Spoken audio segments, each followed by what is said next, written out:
रमजान जो अभी 15 दिन के बाद आने वाला है, सबसे अफजल महीना कौन सा है? रमजान। लेकिन इसको सबसे अफजल बनाने वाली चीज को क्या है?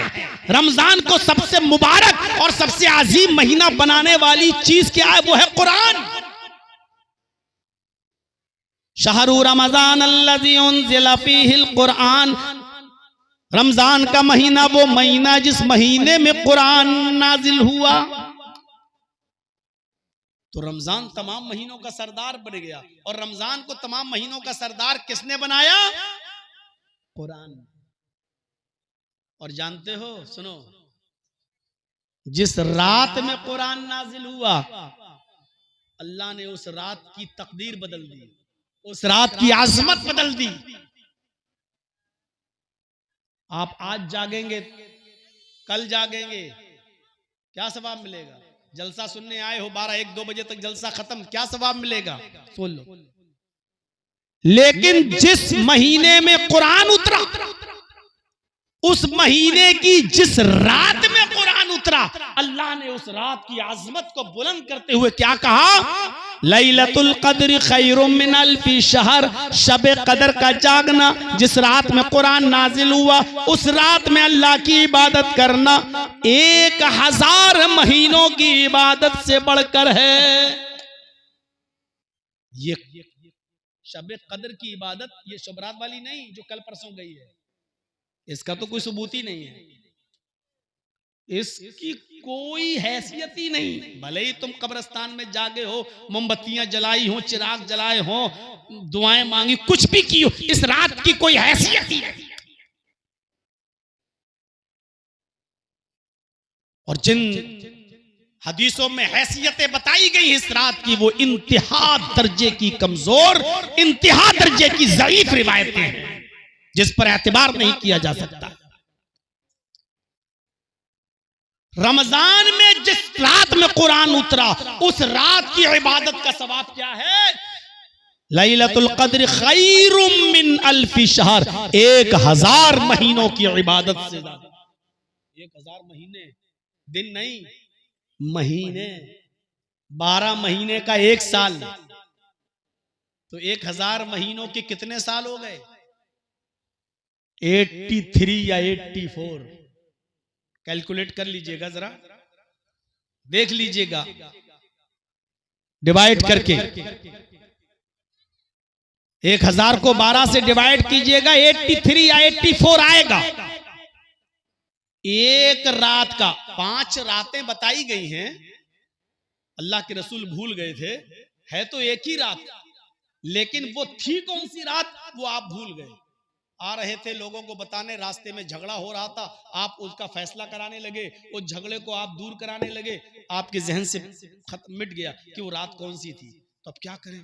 तो आपने फरमाया कि आखिरी अशरे की 10 रातें जो उनमें 5 हैं, ताक रातों में तलाश करो, यानी 21, 23, 25, 27, 29, इनमें से कोई एक है, इनमें से कोई एक है। तो अब हमें 5 जागना है, 5 में से कोई एक मिलेगी, लेकिन हकीकत में वो रात एक ही है, जागना 5 है, 5 में से कोई एक है। अब ये पता ही नहीं कि वो कौन सी है। अब यही पता होती तो आदमी 5 क्यों जाग लेता? फिर एक ही ना जागे। सवाब 5 रातों के जागने का मिलेगा, लेकिन उस एक रात की इबादत का सवाब अलग से 1000 महीने की इबादत का सवाब, यानी 83 या 84 साल की इबादत का सवाब मिलेगा। एक रात का सवाब 83 या 84, 83 या 84 साल की इबादत के बराबर है।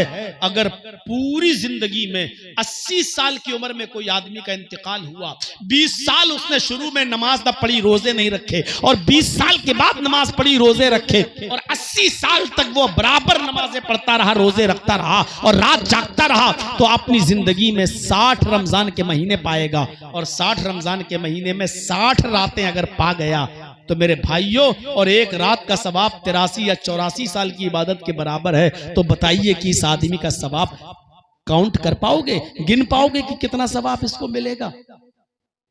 सहाबा किराम में एक ने कहा था, अल्लाह के रसूल, हजरत नूह की उम्र 900 साल 950 साल थी। उस जमाने में लोग 500 500 600 साल तक जिंदा रहते थे, तो जाहिर है कि अमल भी ज्यादा करते थे, तो वो लोग नेकियों में आगे होंगे, हम नेकियों में पीछे होंगे। हम लोग 60 70 80 साल की उम्र में खत्म हो जाते हैं।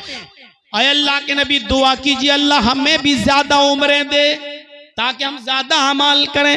अल्लाह के नबी ने तब उनको ये बताया था कि अगर तुम एक रात जाग लोगे तो 84 साल की इबादत का सवाब मिल रहा है। अगर 40 साल में 40 रातें जाग ली तो तुम पहले जमाने की उम्मतों से भी नेकियों में आगे निकल जाओगे।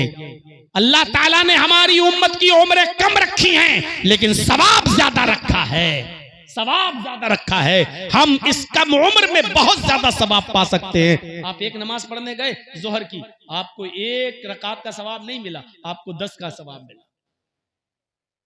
आपने 1 रोजा रखा, आपको 1 रोजे का सवाब नहीं मिला, आपको 10 रोजों का सवाब मिला। और रमजान के महीने में अगर आपने 1 रोजा रखा तो आपको 70 रोजे का सवाब मिल रहा है। रमजान के महीने में अगर आप 1 रकात नमाज पढ़ रहे हैं नफिल, तो उसका सवाब फर्ज के बराबर है, और 1 फर्ज रकात पढ़ रहे हैं तो उसका सवाब 70 फर्ज रकात के बराबर है। गौर करो, उम्रें कम सवाब ज्यादा। नहीं मानोगे, इनके माँ और बाप से पूछो, ये जरूर रात में पैदा हुए होंगे कभी। हमारा दिल कहता है ये रात में पैदा हुए होंगे, दिन की पैदाइश नहीं है इनकी। भगाओ यार इनको, सामने बैठकर ये हंगामा करते। ये कितनी जल्दी बन गया, जैसे लग रहा है जैसे सो गया हो। देखिए ये हमको बेवकूफ बना रहा है यहां सामने बैठकर।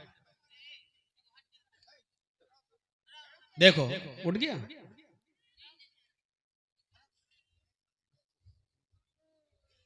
मिजाज बदल दिए आप लोगों ने। बच्चे पैदा करना बहुत आसान है, तरबियत करना जरूरी है। इनको तरबियत अच्छी नहीं मिल रही है। चलिए चलिए, अब अगर तो मेरे भाइयों, हमारी उम्रें कम है, वक्त कम है, लेकिन सवाब ज्यादा रख दिया है ताकि हम कयामत के दिन पिछली उम्मतों से सवाब में पीछे न रह जाएं। ये कुरान जो फरिश्ता लेकर आया, जिब्राइल अलैहिस्सलाम क्या थे? एक फरिश्ते थे। तौरात लेके आए फरिश्ते थे, जबूर लेके आए फरिश्ते थे, आम फरिश्तों की तरह, कोई हैसियत नहीं, जो सबकी वो इनकी। लेकिन जिब्राइल को तमाम फरिश्तों का सरदार कब बनाया गया? जब जिब्राइल कुरान करीम लेकर जनाबे मोहम्मद रसूलुल्लाह सल्लल्लाहु अलैहि वसल्लम के ऊपर आए, आपके पास आए। अल्लाह ने कहा, जिब्रील तुम कुरान जैसी मुकद्दस किताब लेकर हमारे नबी के पास जा रहे हो, अब तुम मामूली फरिश्ते नहीं रहे हो। इस कुरान की बरकत से आए जिब्रील, तुम्हें सैयदुल मलाइका का खिताब दिया जा रहा है। अल्लाह ताला ने कुरान की बरकत से जिब्राइल अलैहिस्सलाम को सैयदुल मलाइका बना दिया। क्या मकाम अता किया। आपके समझ में आ रहा है ना? मक्का को उम्मुल कुरा बना दिया, रमजान को सैयदुल शुहूर बना दिया, रमजान की उस रात को, जिस रात में कुरान उतरा, उसको खैरुम मिन अल्फी शहर, 1000 महीनों की इबादत से बढ़कर बता दिया। जिब्राइल कुरान लेकर आए तो सैयदुल मलाइका, तमाम फरिश्तों का सरदार बना दिया। और जिब्रील जिस नबी पर कुरान लेकर आए, अल्लाह ने उस नबी को सैयदुल इमामुल अंबिया, तमाम नबियों का इमाम बना दिया। अंदाजा लगाइए कुरान की बरकत। ये कुरान जिस नबी पर नाजिल हुआ, अल्लाह ताला ने उस नबी को इमामुल अंबिया बना दिया, तमाम नबियों का इमाम। बैतुल मक़दिस में आपने तमाम नबियों की इमामत की। सारे नबी आपके पीछे खड़े हैं, मुहम्मद रसूलुल्लाह आगे खड़े हैं। आपने उनको नमाज पढ़ाई और सारे नबियों ने आपके पीछे नमाज पढ़ी। अल्लाह ने आपको इमामुल अंबिया बना दिया। और सुनो मेरे भाइयों, कुरान जो लोग पढ़ते हैं और कुरान जो लोग पढ़ाते हैं, अल्लाह ताला ने इनके मकाम को और इनके मर्तबे को भी बुलंद कर दिया। अल्लाह के नबी फरमाते हैं, खैरुकुम मन तअल्लमल कुरआन व अल्लमा, तुम में सबसे बेहतर लोग वो हैं जो कुरान को खुद सीखते हैं और दूसरों को सिखाते हैं। कुरान का पढ़ने वाला दुनिया का सबसे अच्छा तालिब इल्म और कुरान का पढ़ाने वाला दुनिया का सबसे अच्छा उस्ताद। ये है उलमा का मकाम और ये है इल्म का मकाम। मैं ये नहीं कह रहा हूं कि केमिस्ट्री मत पढ़ो, मैं ये नहीं कह रहा हूं फिजिक्स मत पढ़ो, मैं ये नहीं कह रहा हूं बायो मत पढ़ो, मैं ये नहीं कह रहा हूं आपसे कि आप मैथ मत पढ़ो। कुरान जब कोई इंसान पढ़ेगा और कुरानी तालीम हासिल करेगा तो ये सारी चीजें तो उसको ऑटोमेटिकली पढ़ना पड़ेंगी, वरना कुरान को कैसे समझो। कुरान सारे उलूम का सरचश्मा है, हर इल्म है कुरान के अंदर। बल्कि आज के जमाने में जो science, math, bio, physics, chemistry वगैरह आज के जमाने में जो पढ़ा है वो बहुत जल्दी और बहुत आसानी के साथ कुरान को समझ लेता है। और ये चीजें न पढ़ने वाला आसानी से कुरान को नहीं समझ पा रहा है। डॉक्टर शिव शक्ति स्वरूप का नाम आपने सुना होगा, ना सुना हो तो सुनो, मैं मिल चुका हूं। भोपाल की सरजमीन पर एक डॉक्टर हैं जिनका पहले नाम था शिव शक्ति स्वरूप, MBBS MS डॉक्टर। कौन से? MBBS MS सर्जन, छोटे मोटे सर्जन नहीं, बड़े सर्जन। किसी मुस्लिम दोस्त ने इनको इंग्लिश में कुरान दे दिया कि आप इसका मुताला करिए, स्टडी करिए। डॉक्टर शिव शक्ति स्वरूप अपना काम भी करते रहे, हॉस्पिटल भी देखते रहे और कभी मौका मिलता तो कुरान पढ़ते गए। जब वो 18वें पारे में सूरह मोमिन पर पहुंचे तो उनके सामने से एक आयत गुजरी जिसका तर्जुमा उन्होंने इंग्लिश में पढ़ा। वो तर्जुमा पूरा साइंटिफिक था। उन्होंने जो साइंस में पढ़ा था, बायो में पढ़ा था, उन्होंने कहा कि अल्लाह, 1400 साल पहले तो साइंस का पता भी नहीं था, अल्ट्रासाउंड वजूद में नहीं आया था, फिर इतनी गहरी चीज 1400 साल पहले इस कुरान में कहां से आई। लक़द ख़लक़नल इंसान मिन सुलालतिन मिन तीन थुम्मा जअलनाहु नुत्फ़तन फ़ी क़रारिन मकीन थुम्मा ख़लक़नन नुत्फ़ता अलक़तन फ़ख़लक़नल अलक़ता मुज़ग़तन फ़ख़लक़नल मुज़ग़ता इज़ामन फ़कसौनल इज़ाम लहमा।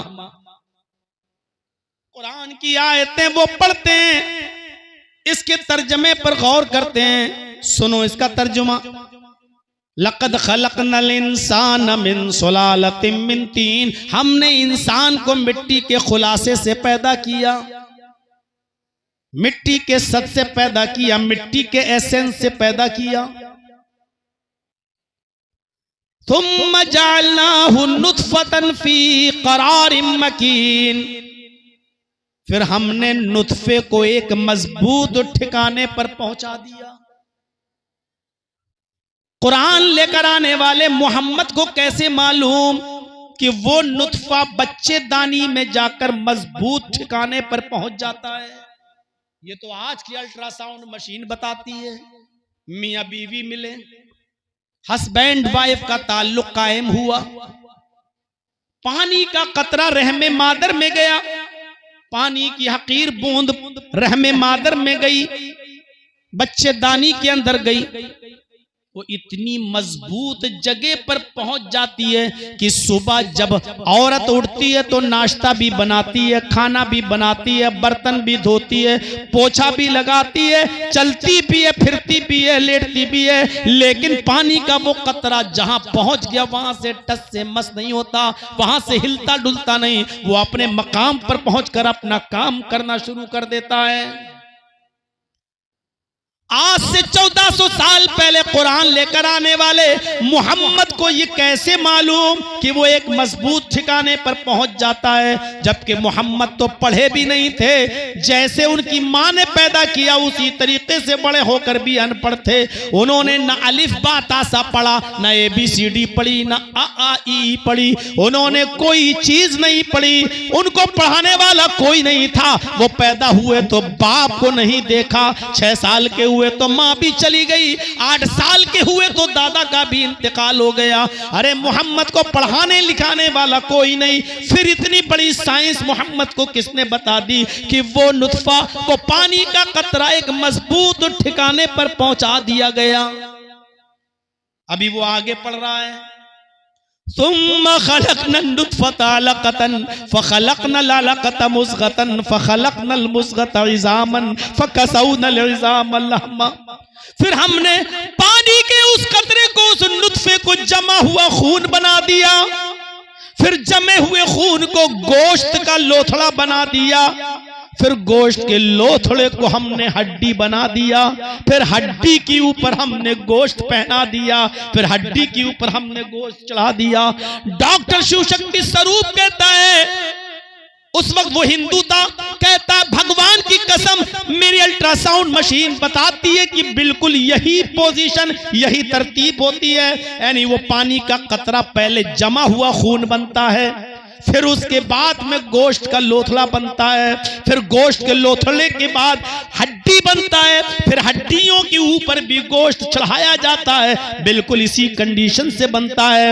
इतना बड़ा बायो का इल्म, इतना बड़ा साइंस का इल्म 1400 साल पहले अरब की सरजमीन पर इस कुरान के नाजिल करने वाले ने मोहम्मद को बताया, और मोहम्मद ने हम सबको बताया। यकीनन ये मोहम्मद पर जो किताब उतरी है वो आसमानी किताब है, और इस किताब का नाजिल करने वाला अल्लाह है, इस किताब का उतारने वाला अल्लाह है। हरे साथियों, हमारे बच्चे मदरसों में पूरी जिंदगी पढ़ के 10 साल मौलवी बन के निकल जाते हैं, लेकिन इबरत हासिल नहीं हो पाती है। इस आदमी ने, शिव शक्ति स्वरूप ने, न तो मौलवियत पढ़ी, न मदरसे में गया, सिर्फ बायो पढ़ी थी, साइंस पढ़ी थी, अच्छा डॉक्टर था, समझ गया, और उसी वक्त वो ईमान ले आता है। पूरा कुरान भी नहीं पढ़ा, सूरह मोमिनून तक पहुंचा और ईमान ले आया, सूरह मोमिन तक पहुंचा और ईमान ले आया। मेरे भाइयों, उसका नाम अब इस्लामुल हक हो गया। शिव शक्ति स्वरूप से उसका नाम बदल कर आज इस्लामुल हक हो गया। उसने अपनी बीवी के सामने इस्लाम पेश किया, उसकी बीवी का नाम खदीजा हो गया। फिर उसने अपनी बेटी को भी दावत दी और उसकी बेटी भी इस्लाम ले आई। उसकी बेटी आज आयशा के नाम से जानी जाती है, आज भी पढ़ती है, और MS के आखिरी साल में यानी MBBS कर चुकी है, वो भी MS कर रही है, अपने बाप के नक्शे कदम पे चल रही है। आज भी वो हाथों में गिलेफ्स और पैरों, हाथों में गिलेफ्स और पैरों में सॉक्स पहन के जाती है, आज भी वो नकाब लगा के जाती है, आज भी वो कॉलेज में बैठते हुए चेहरा नहीं खोलती है।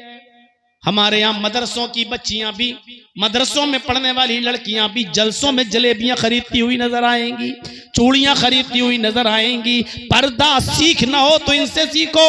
मैं कहना यह चाहता था मेरे भाइयों कि जो लोग साइंस, फिजिक्स और केमिस्ट्री पढ़े हैं वो ज्यादा कुरान को समझने वाले हैं। क्यों? क्योंकि कुरान इन उलूम का सरचश्मा है, इन उलूम से भरा पड़ा है। ज़कात कितनी है? साहिब इस्तिताअत पर 40 रुपए में 1 रुपया, 100 रुपए में 2.5 रुपए, 1000 में 25 रुपए, 1 लाख में 2500 रुपए। ऐसे ही जोड़ते जाओ, 50 लाख रुपए में कितनी ज़कात निकलेगी? फंस जाओ। 1 करोड़ में कितनी ज़कात निकलेगी, 5 करोड़ में कितनी निकलेगी, फिर उसमें कहीं उश्र है खेती में, कहीं 10वां हिस्सा है, कहीं 20वां हिस्सा है धान, और आपके गेहूं में आसमान से बारिश हो, उस पानी से अगर अनाज पैदा हुआ हो तो उसमें ये हिस्सा देना पड़ेगा, और सरकारी पानी से जिसमें आपका पानी खर्च हुआ उससे अगर धान और अनाज पैदा हो तो उसमें इतना। ये सारा हिसाब किताब आप जब तक मैथ नहीं पढ़ेंगे आप नहीं दे पाएंगे। इसलिए कुरान को समझने के लिए मैथ का पढ़ना भी जरूरी है। इसका मतलब ये हुआ कि कुरान दुनियावी इल्म हासिल करने से इंसान को नहीं रोकता है। आप दुनियावी इल्म हासिल नहीं करेंगे, आप ज़कात का हिसाब किताब नहीं निकाल पाएंगे। जर्जीस साहब का इंतकाल हो गया। जर्जीस साहब की एक बेटी है, 2 बेटे हैं। बेटी को कितना हिस्सा दिया जाएगा विरासत में, बेटों को कितना मिलेगा, जर्जीस साहब की बहन जिंदा है उसको कितना मिलेगा, जर्जीस साहब की मां जिंदा है उसको कितना मिलेगा। किसी का 1/2 है, किसी का 1/4 है, किसी का 1/6 है, किसी का 1/8 है।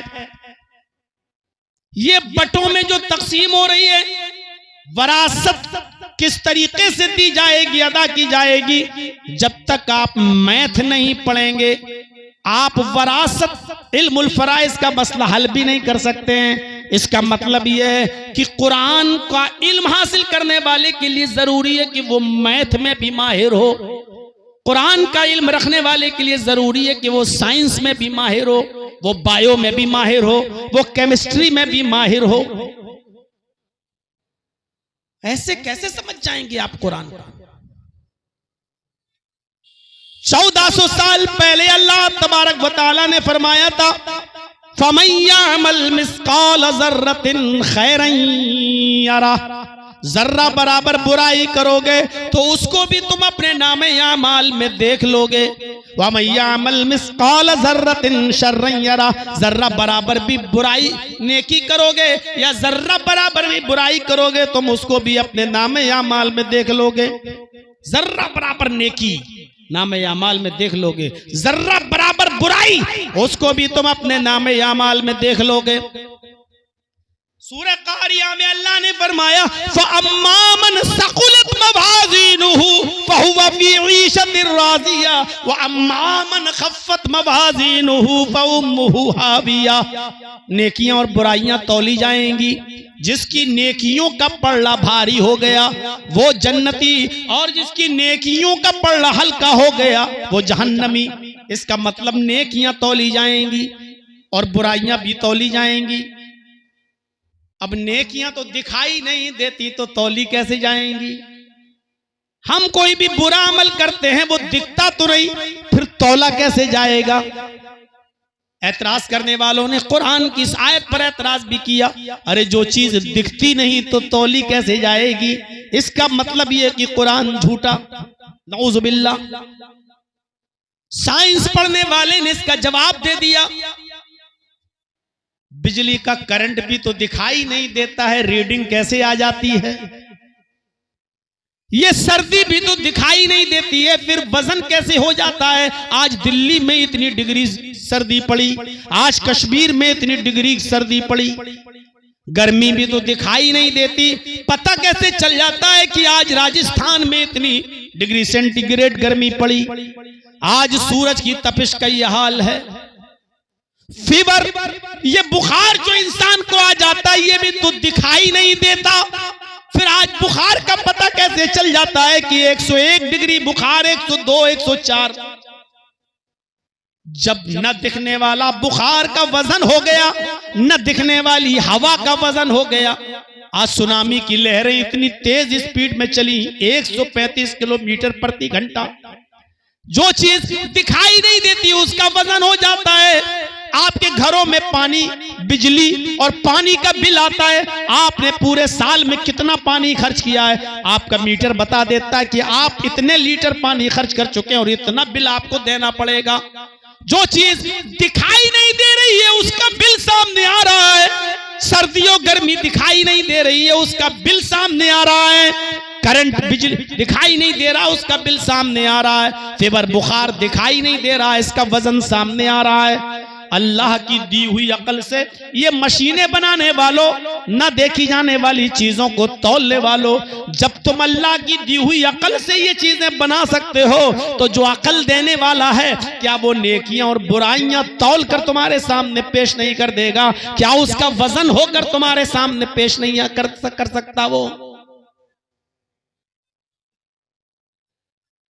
जब कुरान की आयत नाजिल हुई, इंसान मरकर सड़कर मिट्टी बन जाएगा तो उसको दोबारा जिंदा किया जाएगा। वाह, दोबारा कैसे जिंदा होगा?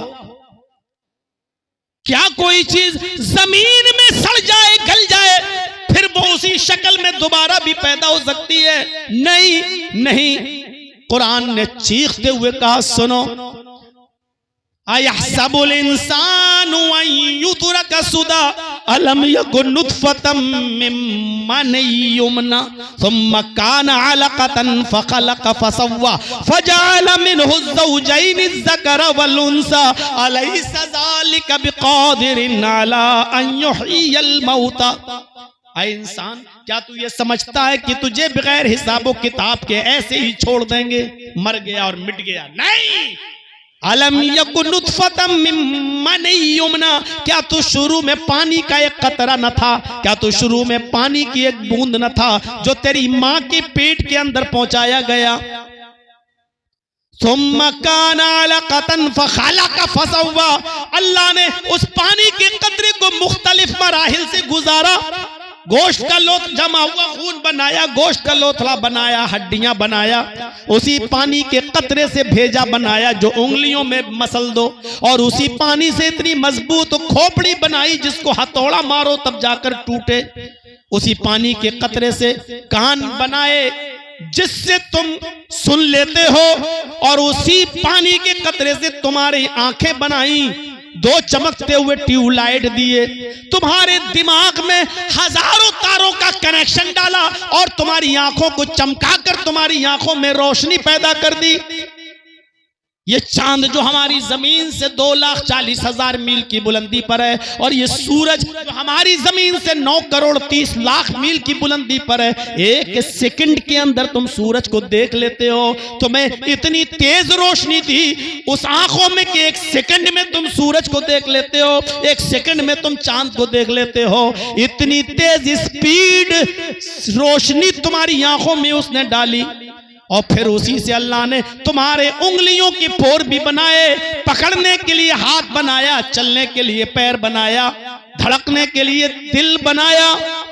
सारी चीजें अल्लाह ने बनाई, और बनाने के बाद ऐसे ही नहीं, फजअल मिनहु ज़ौजैनि ज़कर वल उन्सा, रहमे मादर में तेरी माँ खाना खा रही थी और मैं तेरे माँ के पेट में तेरा सर बना रहा था, तेरी माँ रोटियां बेल रही थी, तेरी माँ के पेट में मैं तेरा पैर बना रहा था, तेरी माँ सो रही थी और मैं तेरी माँ के पेट के अंदर तेरे कान और तेरी आंखें बना रहा था। ऐ मेरे बंदे, बनाने के बाद ऐसे ही नहीं छोड़ा, अपनी हिकमत से तू दुनिया में जाएगा तो लड़का बनकर जाना तेरा ठीक है, या लड़की बनकर जाना तेरा ठीक है।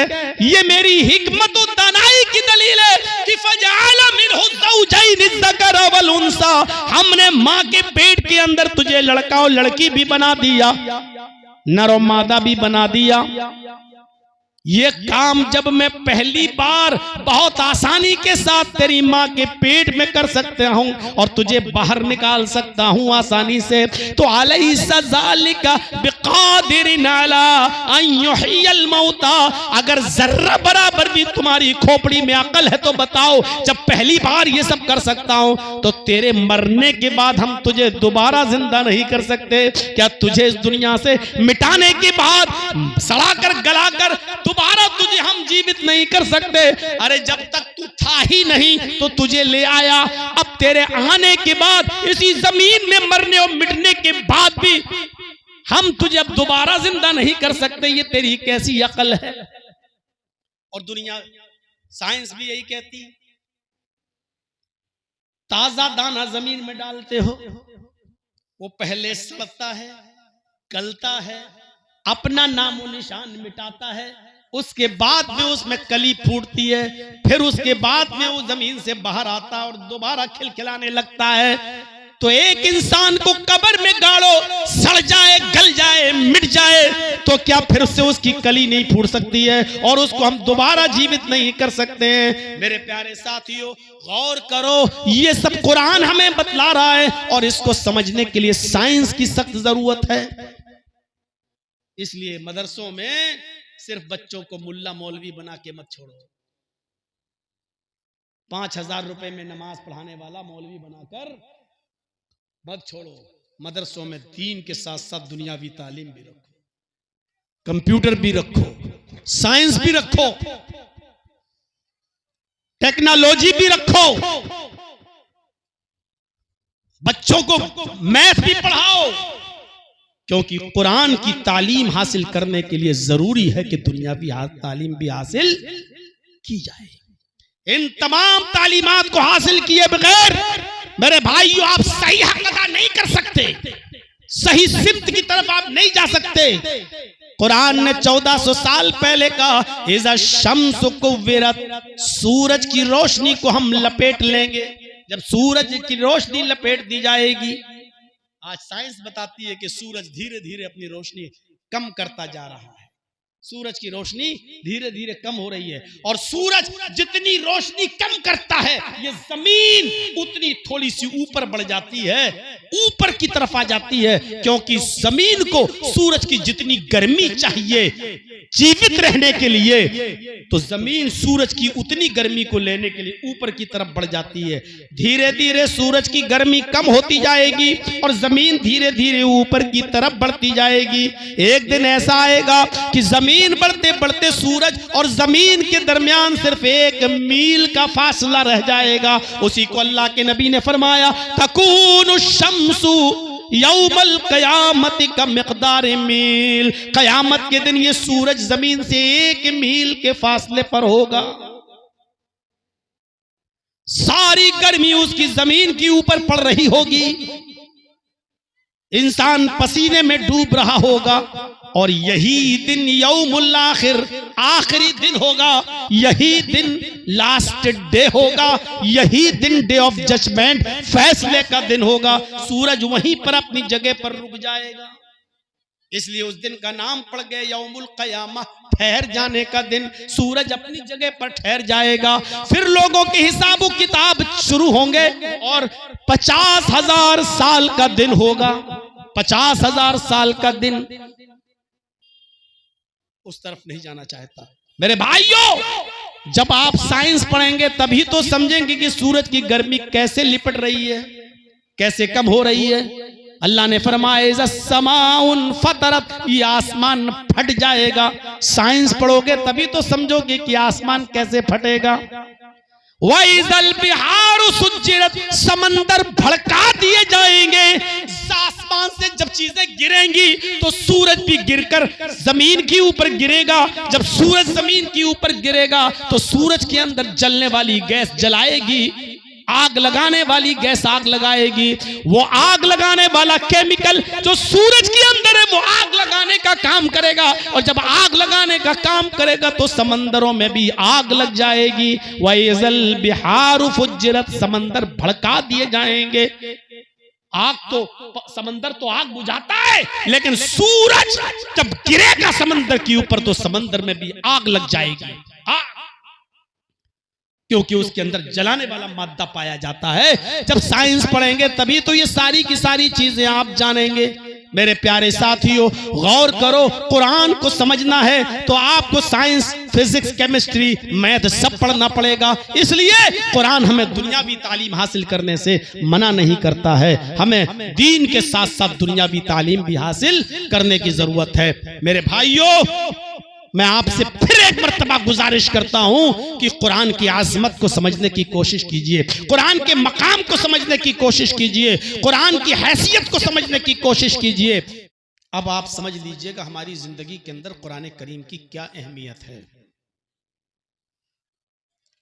कहां जाना है, कहां नहीं जाना है, जैसे ड्राइवर तय करता है, उस गाड़ी का मालिक तय करता है, इसी तरीके से इस दुनिया में हमें क्या खाना है, क्या नहीं खाना है, क्या पीना है, क्या नहीं पीना है, कैसे रहना है और कैसे नहीं रहना है, ये सारे फैसले इस किताब के अंदर दर्ज हैं। अगर हम इस दुनिया को इस किताब के हिसाब से चलाएंगे तो ये दुनिया चलेगी, वरना हमारी जिंदगी खतरे में पड़ सकती है। और उसकी हिफाजत की जिम्मेदारी अल्लाह ने ले ली। लौ अंज़लना हाज़ल क़ुरआन अला जबलिन लराइतहु खाशिअन मुतसद्दिअन मिन खशियतिल्लाह। हमने इस किताब को, इस कुरान को अगर किसी एक बहुत ऊंचे पहाड़ के ऊपर भी नाजिल किया होता, लराइतह, तो आए मोहम्मद सल्लल्लाहु अलैहि वसल्लम आप उस पहाड़ को देखते, खाशिअन मुतसद्दिअन, वो झुका जा रहा होता, फटा जा रहा होता। बहुत आसान उर्दू के अल्फाज इस्तेमाल कर रहा हूं ताकि मैं अपनी बात आपके जहन में बिठा सकूं। अगर हमने इस किताब को, कुरान को किसी बहुत बड़े पहाड़ पर भी नाजिल किया होता तो आप देखते ऐ नबी उस पहाड़ को कि वो झुका जा रहा होता, फटा जा रहा होता, मिन खशियतिल्लाह, अल्लाह के खौफ से, अल्लाह के डर से। कुरान हम इंसानों पर नाजिल हुआ है, अगर हमने पहाड़ को दिया होता तो पहाड़ जैसी मजबूत चीज भी अल्लाह के डर से झुक जाती और फट जाती। भाई इंसानों, इस कुरान के नाजिल होने के बाद अल्लाह के खौफ से तुम्हारा दिल क्यों नहीं फटता? वतिलकल अम्तालु नज़रिबुहा लिन्नास, ये मिसालें हम लोगों के सामने इसलिए बयान करते हैं लअल्लहुम यतफक्करून, ताकि वो गौर करें, ताकि वो फिक्र करें, सोचें। ये है कुरान की अहमियत। अल्लाह ने कहा पहाड़ पर नाजिल किया होता तो वो भी फटा जा रहा होता, झुका जा रहा होता। इन्ना नहनु नज़्ज़लना ज़िक्रा व इन्ना लहू लहाफ़िज़ून, हमने तौरात भी नाजिल की, हमने इंजील भी उतारी, हमने ज़बूर भी उतारी, लेकिन तौरात को जब नाजिल किया तो हमने उसकी हिफाजत की जिम्मेदारी नहीं ली। देखो तौरात बदल गई। हमने ज़बूर को नाजिल किया लेकिन उसकी हिफाजत की जिम्मेदारी नहीं ली, देख लो ज़बूर भी चेंज हो गई।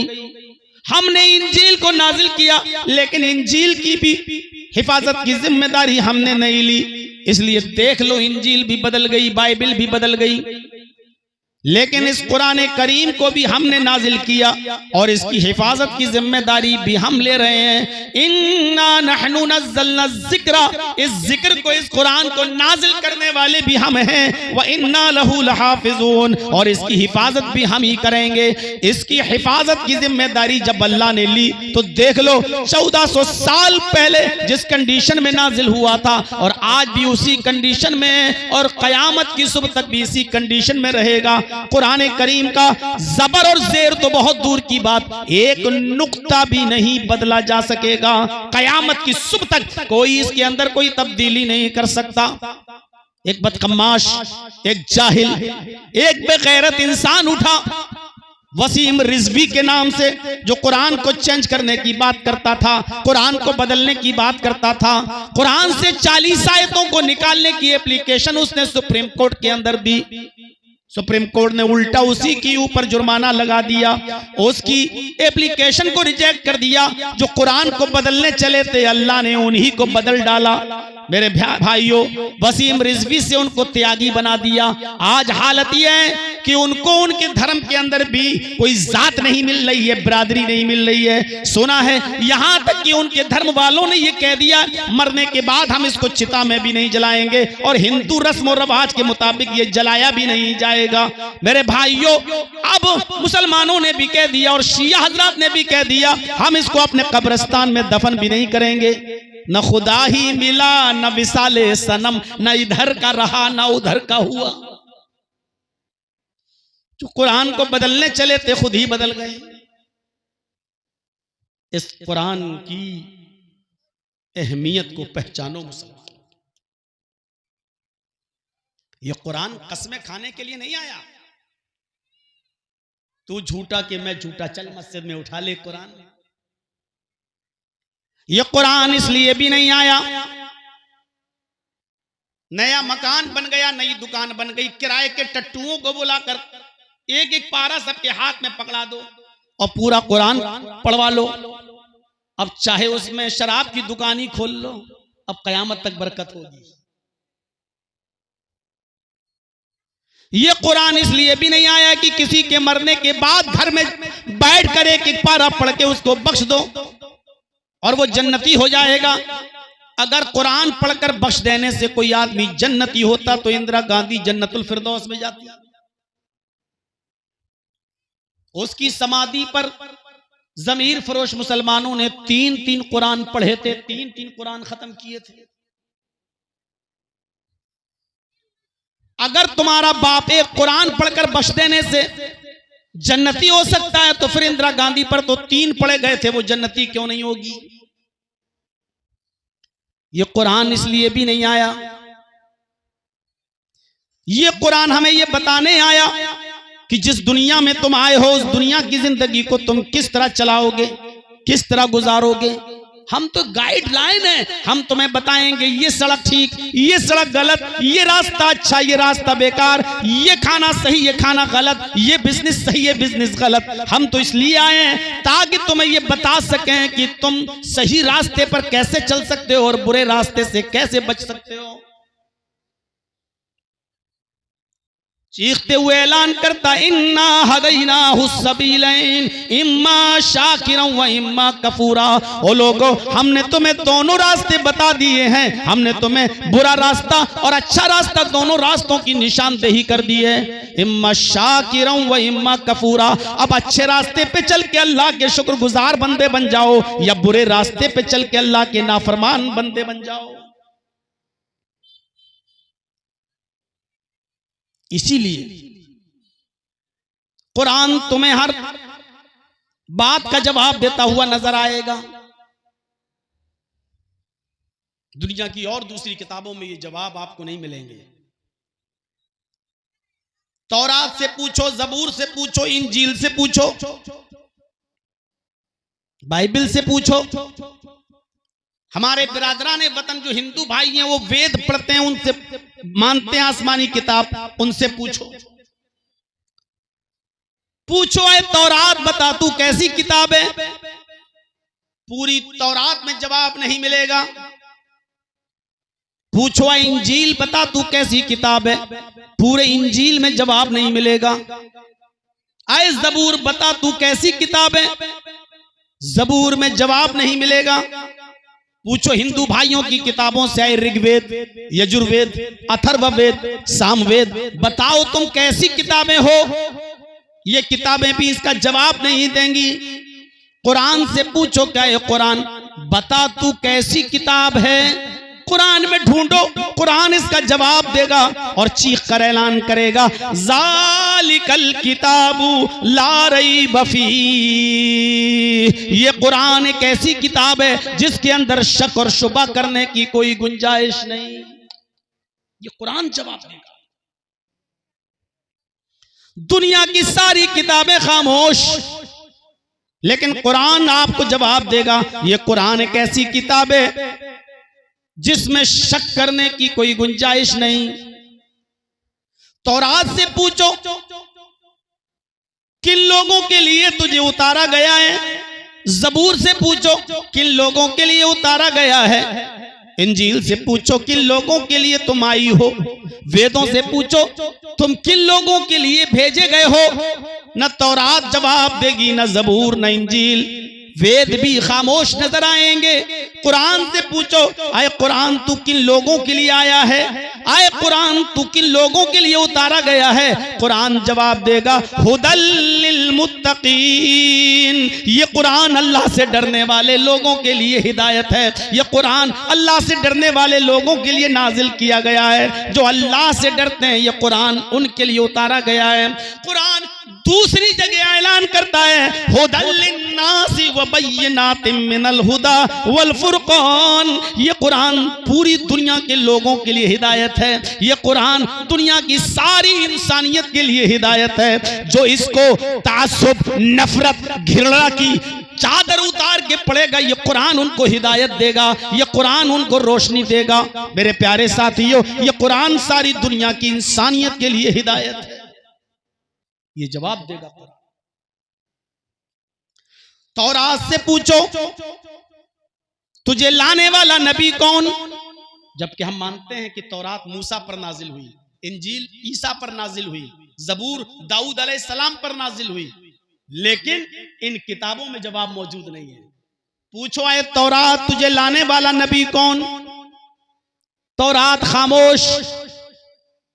पूछो आए जबूर तुझे लाने वाला नबी कौन, जबूर खामोश। आए इंजील तुझे लाने वाला नबी कौन, इंजील भी खामोश। किसी भी हिंदू पंडित से पूछ लो कि ये वेद किसके ऊपर उतरे, कौन सा नबी लेके आया। रामचंद्र जी की जिंदगी पर लिखी हुई किताब क्या है, वो कहेंगे रामायण। कृष्ण जी की जिंदगी पर लिखी हुई किताब कौन सी, वो कहेंगे गीता और महाभारत। पूछो फिर ये वेद कैसी किताबें हैं, पूछो ये वेद का लाने वाला कौन है। ये आसमानी आकाशीय ग्रंथ इनको मानते हो, आसमानी किताबें तुम इनको मानते हो, तो इन किताबों का लाने वाला नबी कौन। कोई पंडित इसका जवाब नहीं दे पाएगा, वेदों में भी इसका जवाब मौजूद नहीं। तौरात खामोश, जबूर खामोश, इंजील खामोश, वेद खामोश। कुरान से पूछो आए कुरान तुझे लाने वाला नबी कौन, किसके ऊपर तू उतारी गई है, अल्लाह ने किस नबी के ऊपर तुझे उतारा। कुरान जवाब देगा नुज़्ज़िल अला मुहम्मद, ये कुरान मोहम्मद के क़ल्बे अथर पर उतारी गई है। इस कुरान का लाने वाला नबी जनाब मोहम्मद रसूलुल्लाह है। कुरान जवाब दे रहा है। तौरात से पूछो एक तौरात किस महीने में तू नाजिल हुई, खामोश। जबूर से पूछो है जबूर तू किस महीने में उतरी, जबूर भी खामोश।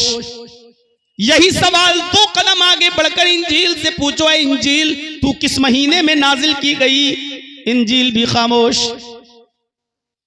हिंदू भाइयों से पूछो तुम्हारे वेद किस महीने में उतरे हैं, किस महीने में नाजिल हुए, वेद भी खामोश। किसी किताब के पास इसका जवाब नजर नहीं आएगा। कुरान से सवाल करो आए कुरान तू बता तू किस महीने में उतारा गया है, किस महीने में अल्लाह ने तुझे नाजिल किया है, किस महीने में तू उतरा है। कुरान आपको जवाब देगा शहरु रमजान अल्लज़ी उनज़िला फ़ीहिल कुरान, रमजान का महीना वो बाबरकत महीना है जिस महीने के अंदर ये कुरान नाजिल किया गया। रमजान का महीना वो महीना है जिस महीने के अंदर ये कुरान उतारा गया। कुरान जवाब देगा। कुरान दो कदम आगे और बढ़कर बताएगा। तुम पूछते हो किस महीने में उतरा, तो रमजान में उतरा।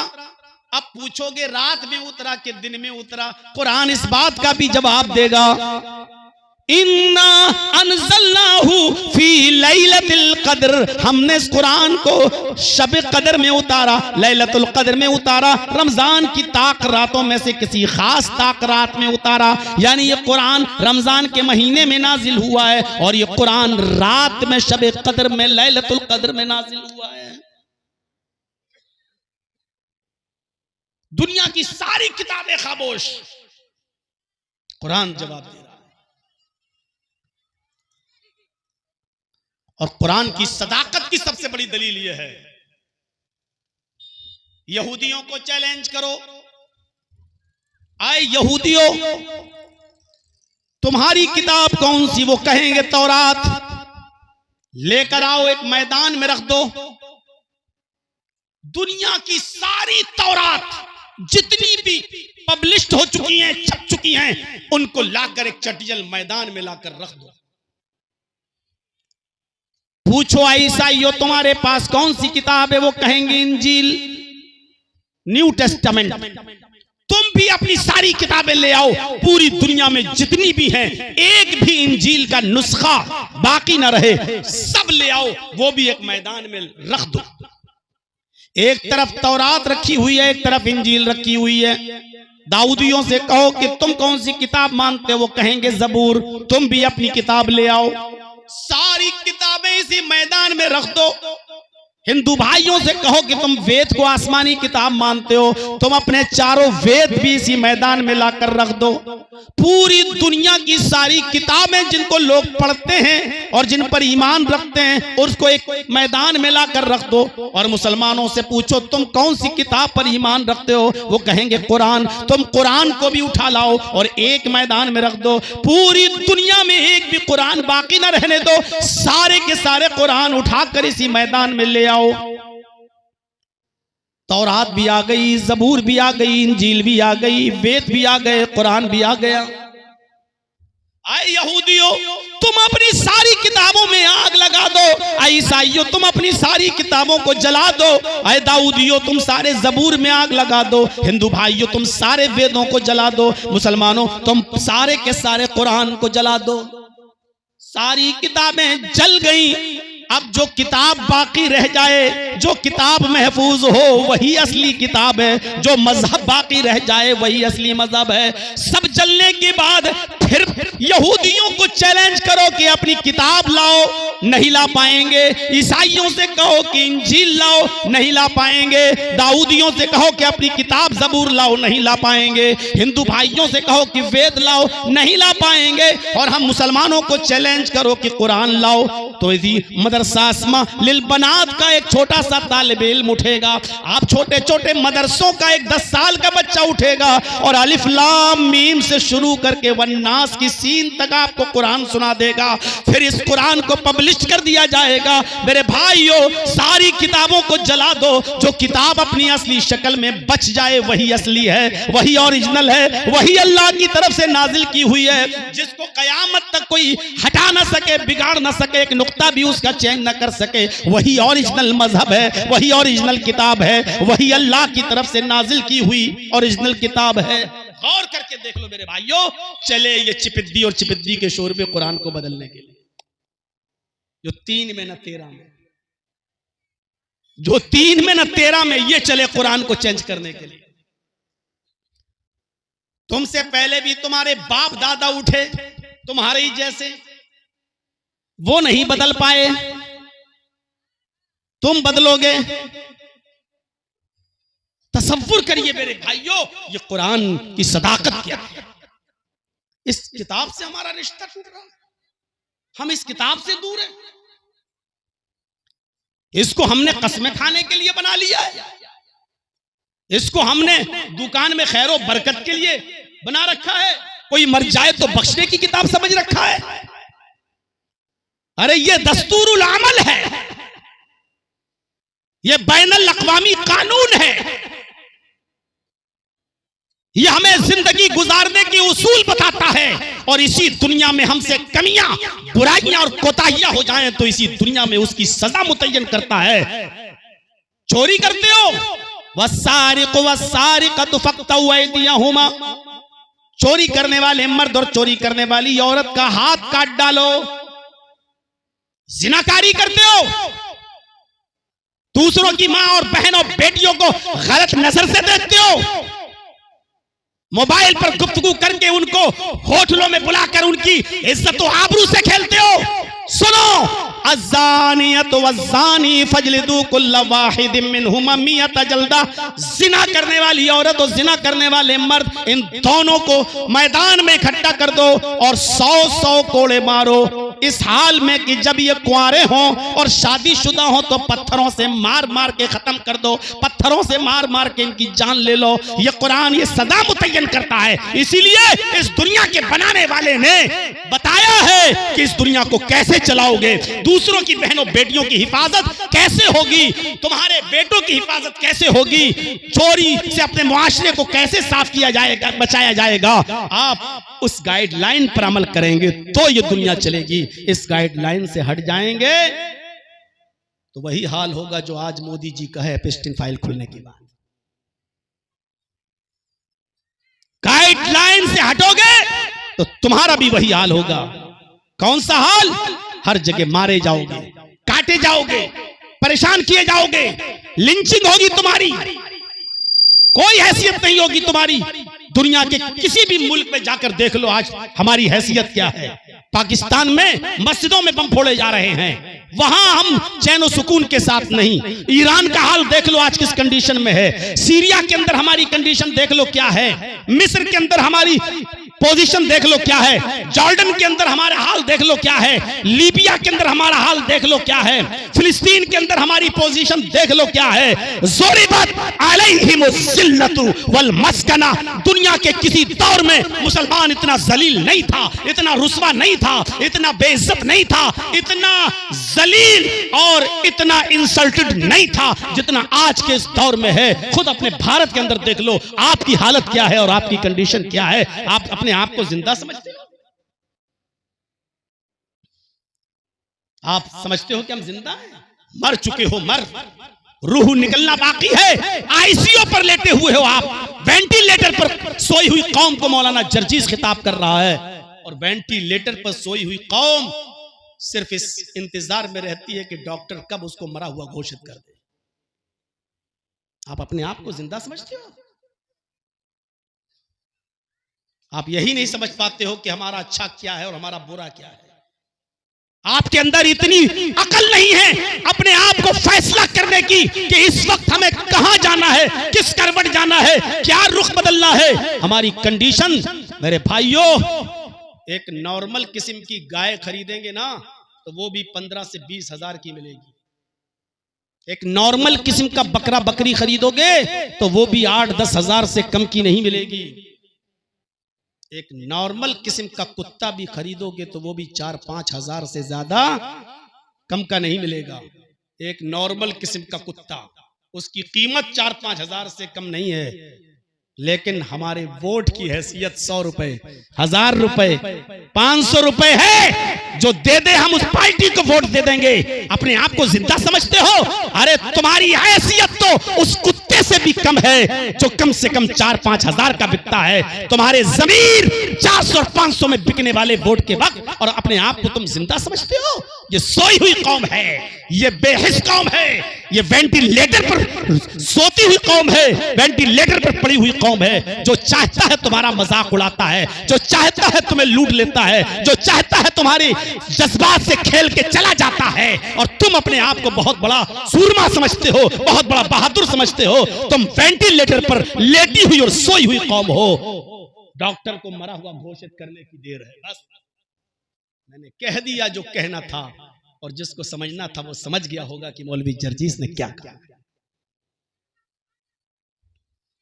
मेरे भाइयों, गाइडलाइन ये कुरान है, इसके मुताबिक हमें अपनी जिंदगी को गुजारना है, इसके मुताबिक हमें अपनी जिंदगी को परखना है।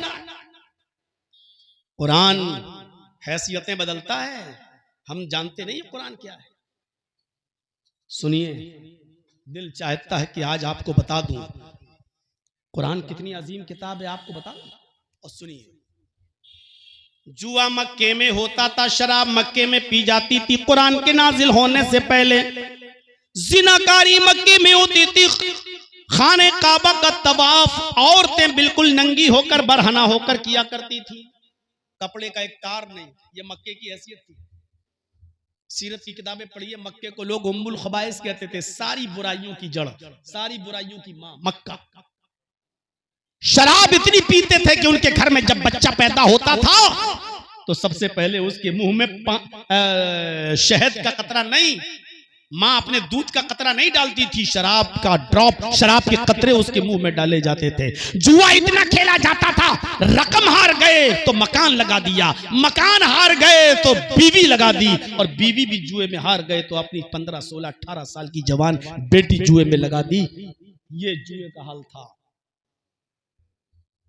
लड़की पैदा होती थी, 4 साल तक उसको पालने और पोसने के बाद कहा जाता था बीवी नहलाए इस बच्ची को, अच्छे कपड़े पहना। जैसे किसी को फांसी दी जाती हो तो उसको पहनने के लिए नए कपड़े दिए जाते हैं, फांसी के तख्ते पर लटकाने से पहले उसको नए कपड़े पहनाए जाते हैं, उसको नहलाया जाता है और उसके बाद में फिर उसको फांसी के तख्ते पर ले जाया जाता है। इसका बाप कहता था अपनी बीवी से, मेरी बेटी को नहला, खुशबू लगा, नया कपड़ा पहना। माँ अपनी बेटी को नहलाती थी, धुलाती थी, नए कपड़े पहनाती थी और फिर 4 साल की इस बच्ची को इसका जालिम बाप हाथ पकड़ के मेले के बहाने ले जाता था और जंगल में गड्ढा पहले से खुदा होता था, धक्का देता था, ऊपर से मिट्टी डाल के उसको पाट देता था और वो अब्बू अब्बू चीखती और चिल्लाती रहती थी और जब तक वो मर नहीं जाती थी तब तक वहां से आता नहीं था। और जब यकीन कर लेता था कि मेरी बेटी मर गई होगी तब वो आता था अपने मोहल्ले में और जश्न मनाता था, अपने दोस्तों के साथ शराब का दौर चलता था। अपनी बेटी को मारने के बाद, कत्ल करने के बाद, दफनाने के बाद जश्न चलता था। मेरे भाइयों, उम्मुल खबाइस था मक्का, मक्के को लोग तमाम बुराइयों की जड़ कहते थे। इसीलिए इस बुराई को रोकने के लिए अल्लाह ने कहा कुरान में, है वइज़ल मौऊदतु सुइलत, कयामत के दिन अल्लाह इस जिंदा दरगोर और दफन की हुई लड़की को जिंदगी देगा, उसको ज़बान देगा और फिर उससे पूछेगा बे आई ज़म्बिन कुतिलत, तुझे किस जुर्म में मारा गया, तुझे तेरे बाप ने किस जुर्म में कत्ल किया, क्यों दफन किया, तेरा कसूर क्या था। वो छोटी सी 4 साल की बच्ची अपनी जबान से चीख कर कहेगी, अल्लाह मेरा कसूर ये था कि तूने मुझे मेरे बाप के घर में लड़की बनाकर पैदा किया था, मैं लड़की बनकर इस घर में पैदा हुई, यही मेरा जुर्म था। मेरे प्यारे साथियों, ये मक्का उम्मुल खबाइस, तमाम बुराइयों की जड़, तमाम बुराइयों की मां था। लेकिन अल्लाह ने जब मक्के में कुरान नाजिल किया, अल्लाह ने जब मक्के में कुरान उतारा, अल्लाह ने जब मक्के में कुरान उतारा तो कुरान की बरकत से उस मक्के को उम्मुल कुरा बना दिया, सारी बस्तियों की मां बना दिया। जुआ वहां से मिट गया, शराब के मटके फोड़ दिए गए। अल्लाह ने जब कुरान नाजिल किया तो लड़कियों की हिफाजत होने लगी। इतनी हिफाजत हुई कि जो लोग लड़कियों के पैदा होने के बाद मार डाला करते थे, उन्हीं लोगों में जब लोग कुरान पर ईमान लाने लगे तो बाप के मरने के बाद बेटी को अपने बाप की वरासत से हिस्सा मिलने लगा, भाई के मरने के बाद भाई की वरासत से बहन को हिस्सा मिलने लगा और बेटे के मरने के बाद बेटे की वरासत से उसकी मां को हिस्सा मिलने लगा। मेरे भाइयों, शौहर के मरने के बाद शौहर की वरासत से बीवी को हिस्सा मिलने लगा। ऐसा अल्लाह रब्बुल आलमीन ने कुरान की बरकत से उस औरत को इज्जतदार बना दिया, ये मकाम बख्श दिया। आज सारी दुनिया देखकर दंग है कि इस्लाम ने इतना बड़ा मकाम इस औरत को दे दिया। आज भी हिंदू धर्म में औरत को पाप की देवी कहा जाता है। हिंदू धर्म में कहा जाता है कि आदम को, आशू को स्वर्ग से, जन्नत से निकलवाने वाली यही औरत है। शैतान ने बहकाया कि फल खा लो, इस दरख्त के पास चले जाओ, तो आदम तो नहीं जा रहे थे, हव्वा ही जबरदस्ती लेकर गई और आदम हव्वा की बातों में आए और उस दरख्त का फल खा लिए। अल्लाह ने दोनों को, आदम और हव्वा को जन्नत से निकाला। आदम तो नहीं जा रहे थे लेकिन हव्वा लेकर गई, इसलिए पहला जो गुनाह हुआ, जो पाप हुआ, वो हव्वा ने करवाया। दुनिया में जो भी औरत जो भी गुनाह करेगी, उसका जो भी मर्द गुनाह करेगा औरत पर पड़ेगा, क्योंकि औरत पाप को जन्म देने वाली है। पाप को जन्म औरत ने दिया है, पाप की देवी कहा जाता है औरत को हिंदू धर्म के अंदर। इस्लाम ने औरत को पाप की देवी नहीं कहा है। इस्लाम ने कहा कि लड़की जब घर में पैदा होती है तो रहमत के दरवाजे खुल जाते हैं, रहमत लेकर आती है। इस्लाम ने औरत को रहमत करार दिया, लड़की को रहमत बताया। इस कुरान की बरकत से अल्लाह ने मक्के को उम्मुल कुरा बना दिया, सारी बस्तियों की मां बना दिया। सुनिए, कुरान जिस महीने में नाजिल हुआ, अल्लाह ने उस महीने को भी सैयदुल शुहूर बना दिया। भाई 29-30 दिन हर महीने में होते हैं, मुहर्रम, सफर, रबीउल अव्वल, रबीउल सानी, जमादुल अव्वल, जमादुल सानी, रजब, शाबान, रमजान, शव्वाल, ज़िलक़ादा, ज़िलहिज्जा, हर महीने में 29 या 30 दिन होते हैं। रमजान में भी 29-30 दिन है, लेकिन इन 12 महीने